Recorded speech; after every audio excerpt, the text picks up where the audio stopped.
Broken by Violence presents Spoken, Breaking the Cycle of Violence by Not Staying Silent. I'm your founder, Ebony Antoine, with my two amazing partners, Dr. LaDonna Butler, wellness specialist, and the clever mastermind, Brother Kuhn the poet. Today we hear from Dr. Butler. It's your turn. Tell your story. Spoken. I speak my story because often individuals have not yet found voice to share their own. I don't speak for anyone because I understand my story is a compilation of our collective story. See, I'm a survivor. And growing up in a household of survivors is where I found my anchoring. You see, when I was very young, about 6 weeks old, my grandmother came to Tallahassee, Florida to come get this baby girl.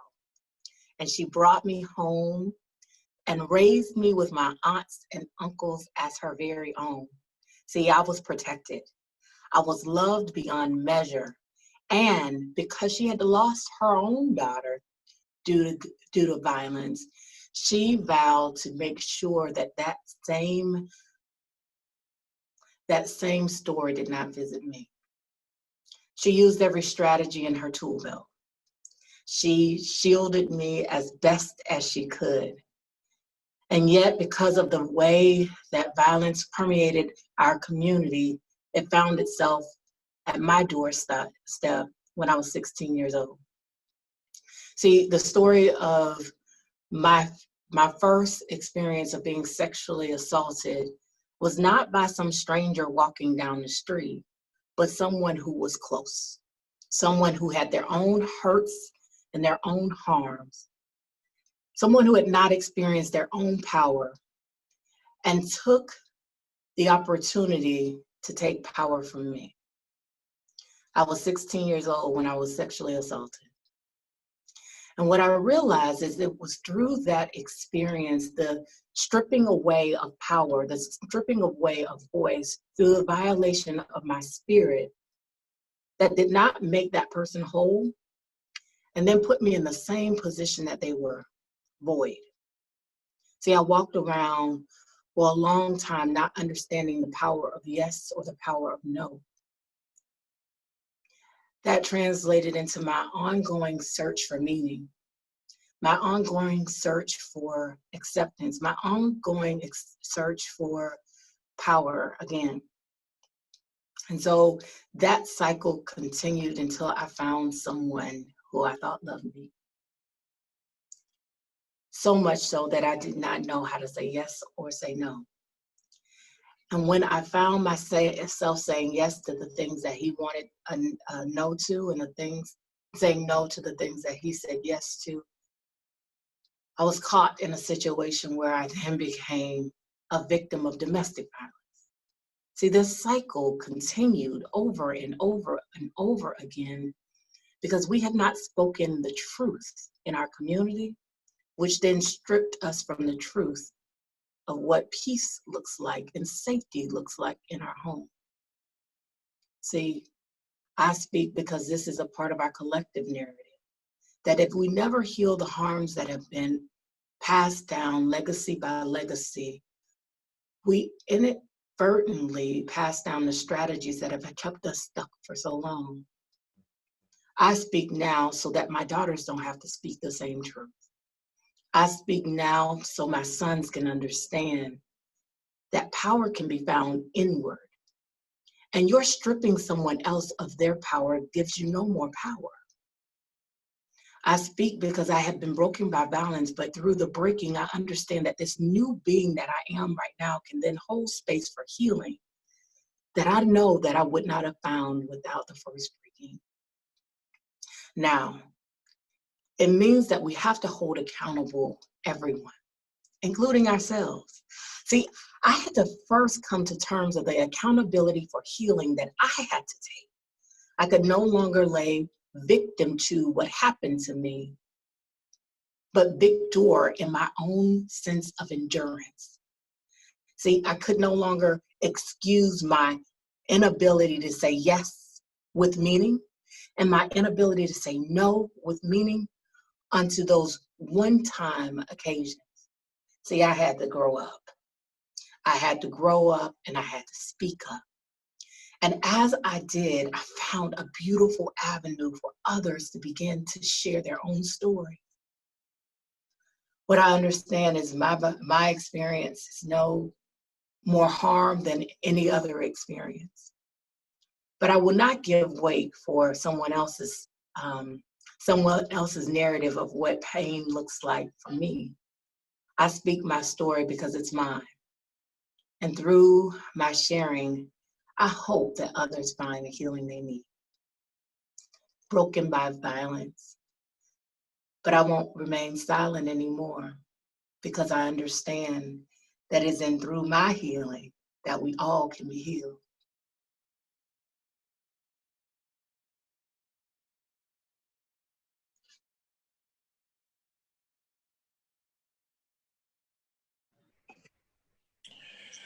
Shay, I'm gonna go ahead and do some finger snaps for that. We're gonna raise the vibe for that. And I want to say thank you. I want to say thank you, sis. Thank you, LaDonna. Thank you, baby girl LaDonna.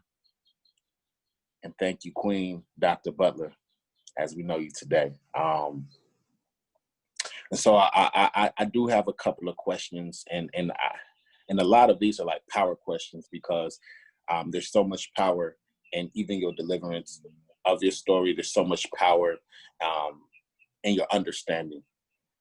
I'm thinking about another 16-year-old girl or other 16-year-old girls right now, and I want to ask you, what would you, from where you're standing right now, what would you give them, a 16-year-old girl that is going through or has gone through what you've gone through? What would you tell her? 3 things you would tell her. Oh, there's so many things that I would say. The one that pulls up and bubbles up first is that the way that you understand what happened to you today will be very different as you navigate your journey.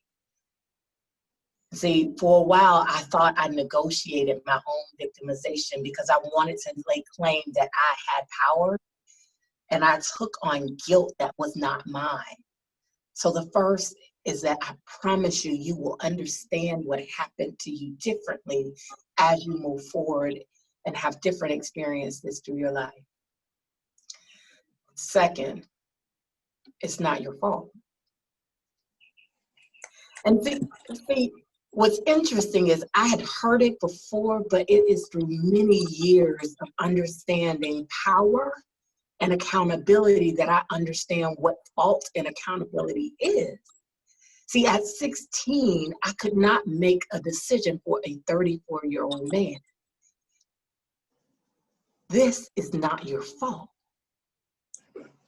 That's the second thing. And because it's not your fault, you are allowed to feel everything that you feel. And no feeling is final. So feel it, girl. Okay. Third, you are worthy.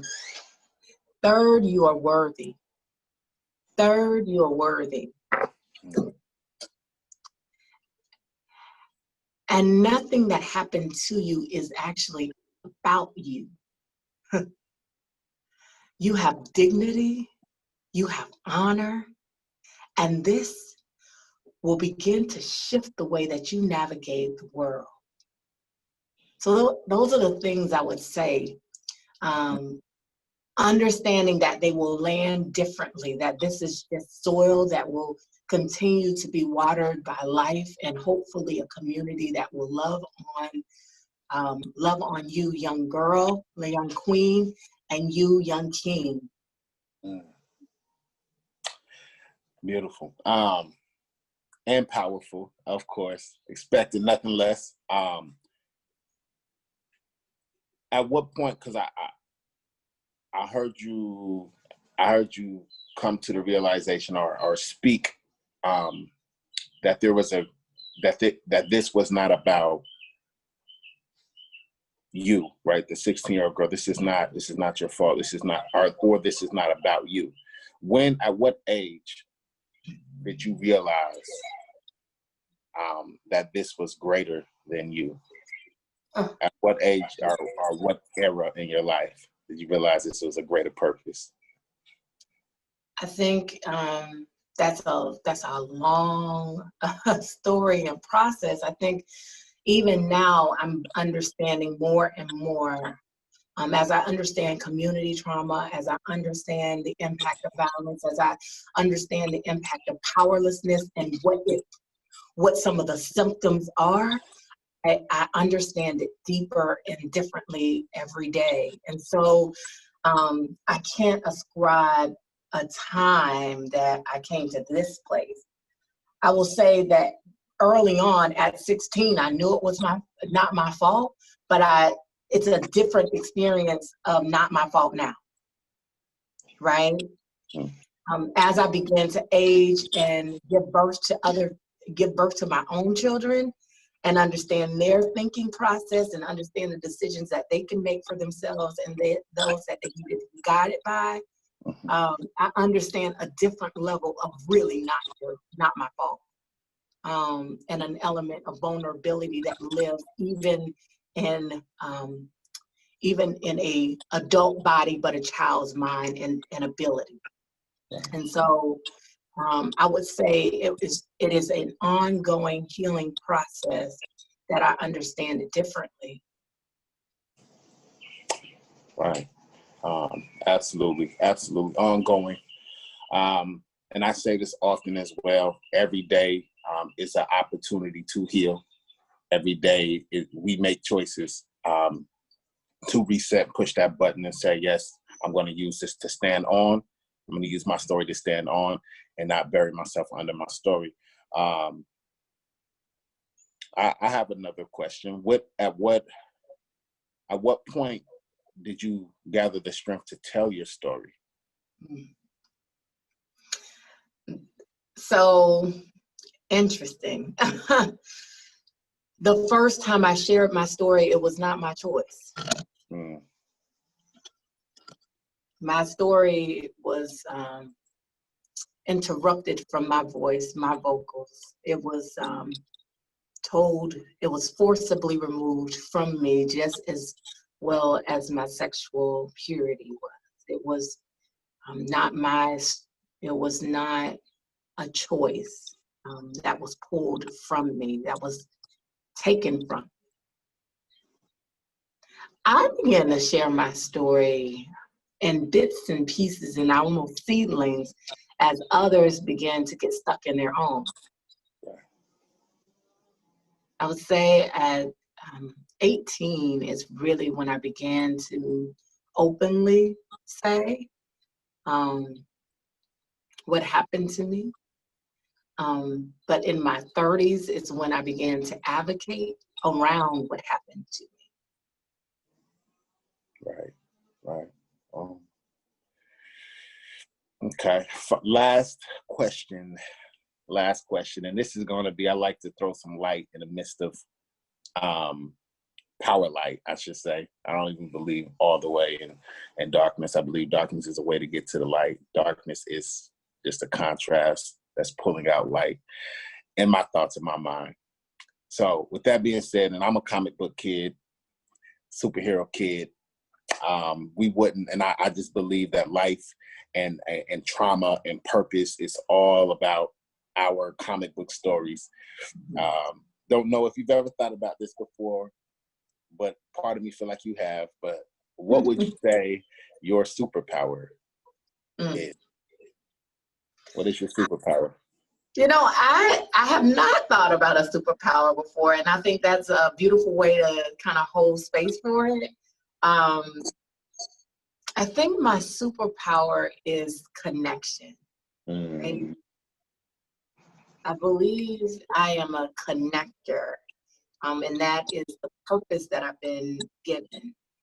And I'm realizing that more and more as I travel in this journey, that every time I try to hold it and do it for me, things don't work out as well as when I do the connection and allow the spark to go and move forward.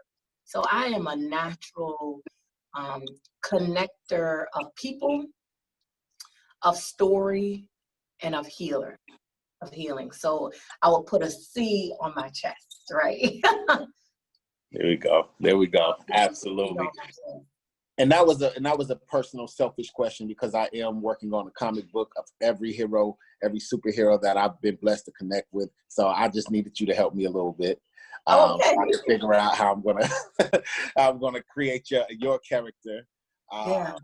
Oh yeah, I got you too, Ebony. So be ready. So y'all be ready with your superpowers. Anytime y'all interact with me, y'all it's time to start thinking in comic book form, because I'm always looking like, yo, that is a dope superhero. So last kind of a bit of a follow-up ending. What are some tips and tools and kind of understanding that, yes, we are superheroes, because if you really look at Spider-Man, Iron Man, Batman, there was always trauma that actually birthed, our powers, heroes' powers, right? It's a lot of trauma, whether it's being bitten by a spider, being hit with a gamma ray, losing your parents.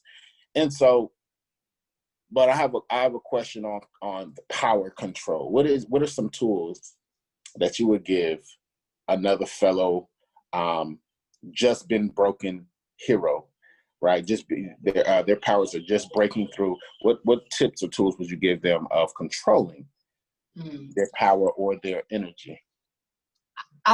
So I love that illustration, and again, something that I had not given much thought to, but when you said it, I recall that in every single one of their stories, they never came into full understanding of their power without someone else. Everyone had a mentor. Everyone had someone that they could share with. Like every single comic book hero, and every hero that we see in life always has a person. And so as you navigate the space of coming into healing and coming into power, know that this is not a journey that you can do alone, or that you can do without mentorship and support. So that would be the first thing. The second thing is there's always a design of armor, of a place where you can put on the suit and do the job at hand, and then a place where you can just wear regular clothes and be regular people.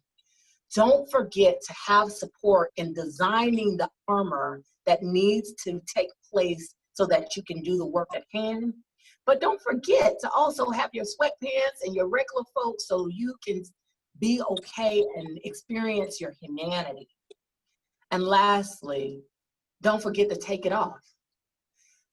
When we do not take off the armor, we don't take off the mask or the cape, we can weary ourselves and increase our vulnerabilities. See, when we see the masked Batman, that's when the greatest demons actually pursue him. That's when the monsters actually. So there are times that we must take off that great armor so that we can experience rest from the biggest things that will chase us down and try to strip us away from our humanity. And so the three things, again, is understand in order to come to full power, we must have mentorships and support. We also have to have the costume and the thing that separates us from our hero work and from our natural work. And then lastly, we can't forget to take it off so that we can find rest from the big work that is all been designed, custom made for us. So that's what I would say about that, off the dome, because I had not given some thought to that. But just thinking about that for me, that's what it means. And I know I said last, because now I can hear questions from even that little 16-year-old girl, like how can I take my armor off when I just developed my armor to fight back my monsters? So what are some fun things that you do to help remove your armor? I understand armor to be protective, but if not removed and cared for can be corrosive and actually more dangerous. It is heavy to carry. It has a purpose, but it's heavy to carry and navigate through life. So it is important that we remove armor. It is not a daily thing that we should be walking around in. It keeps us from vulnerability. It shields us from true connection. And so understanding that your armor has purpose. However, it is important to only use it when necessary. So I only put on armor when I'm going into war. Right. And so what I do in between that time is when I am with my safe folks, people who have earned the right to hear my story and see me and see the full me, I laugh. Oh my gosh, I make time to laugh. I actively pursue what makes my soul smile. I find time for laughter, for song, for joy. I like to try new things, especially things that have been historically not allowed for people who look like me or live like me or believe like me. Those are the things that I go and try. Because I said, if you try to take it, that must mean something is going on. It must be. So I would say just explore just good stuff. I love good bubble bath. I love a good bubble bath. I love walking on the beach. I live in Florida, so I enjoy the beach here in St. Petersburg. I've developed a new love for this game called bouchi. It's like a little ball set that you take outside and you toss in. So I just fell in love with that game, something that I can do with friends, and I'm fairly decent at it. And I love meeting new people, exploring their stories, so I go and do that. So the tip is, as we are preparing for pieces of war that will meet you at the gate, and those who you have time to strategize, organize, and go and take to the prescribed place, make sure that there is a sacred space for rest, for song, for joy, and some good folks who can meet you in that space, and will not remind you of the superhero that you are. For sure. For sure. Absolutely. Good enough? Yeah, oh yeah. And so I for think those, it's good enough. I mean, it's working right now. I think. powerful. No, it was powerful. I think in a couple years, when you ask me that story, there'll be something different, and I'm okay with that now, right? I used to think, oh, my answer this is the answer that you get today. At 1:43 in the middle of a protest, of the middle of Black lives, of Black men dying, of whiteness being weaponized in the middle of a pandemic, this is the answer that I have today, of individuals having power stripped and people not having space for voice and simply trying to find an outlet. That's the answer that I have at 1:43 today. If you ask me in 5 years after people have organized and allies have stepped up, that answer might be different. But today, that's my answer. Beautiful. Beautiful. And for those, to paint the picture clearer, and I asked in my very creative method and form of asking what are some tips of taking off armor, but what Dr. Butler have done so fabulously was giving you tips for self-care, some things that we can do for self-care, how to decompress. I know last night I came in, I was a little heavy. And so I knew that before I went to bed, I needed to decompress. My beautiful queen had brought me back some muscles. And so I I've developed a newfound love for muscles. So I've enjoyed those muscles while getting on the computer and for myself, I realized I do need to debrief and tap in with some of my people afterward, so I can rest. Like, okay, everybody's good now that we're all home, just tapping in. Love you, love you, love you. I have to say I love you at least 100 times before I lay down. And so these are things that for any fellow and up and coming light warrior, healer, survivor, these are things that you can activate and exercise daily to be able to stay close to your light and to be able to help develop and bring out the light in others. To be able to stay on your horse of survivorship. So easy to be considered a victim when you've been victimized, but we know we are survivors as we choose to stand on top of our story and stay within our light and stay within the optimism of why and the acceptance of why our event took place, right? Don't want to be long-winded. Is there anything that our founder would like to say to kind of like wrap us up, close us up? I'm open with closing us out with a piece, but I'm just kind of flowing. So Ebony, it's on you. First off, I want to thank you, Brother Kuhn, for holding the space. I want to thank you, Dr. Butler, for reminding me in my own situations how powerful it is to just be in the moment, to not expect clarity and understanding and fullness in the moment, because it does change. I thank you for being in this space with us. I thank you for being vulnerable and transparent. Thank you for sharing your story.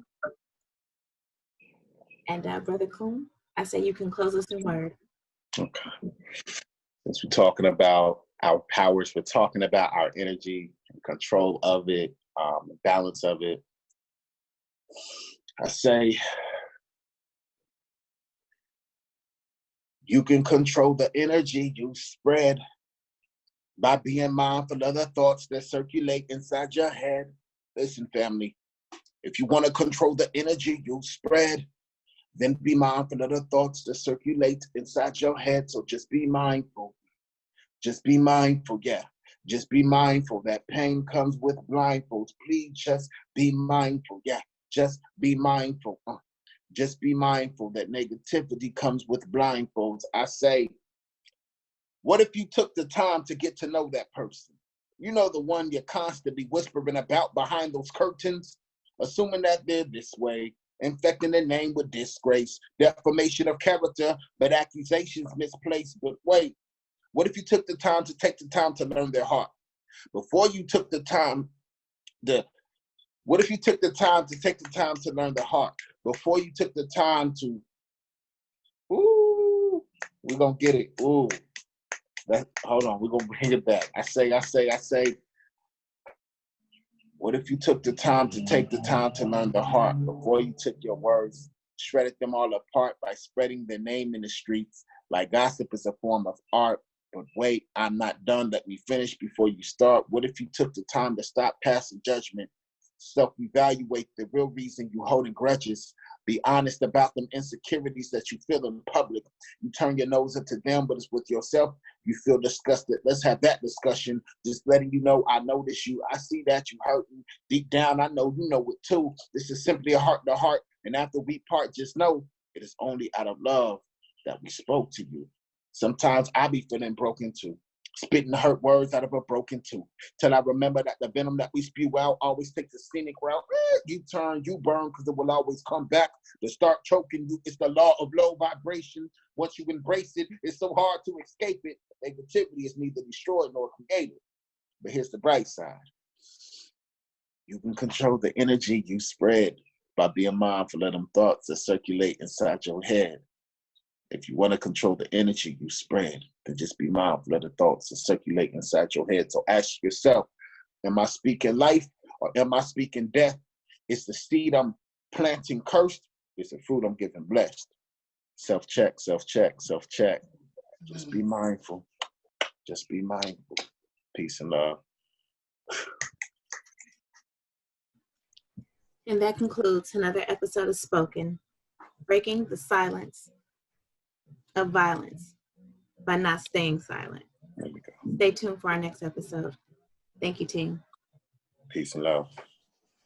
Thank you.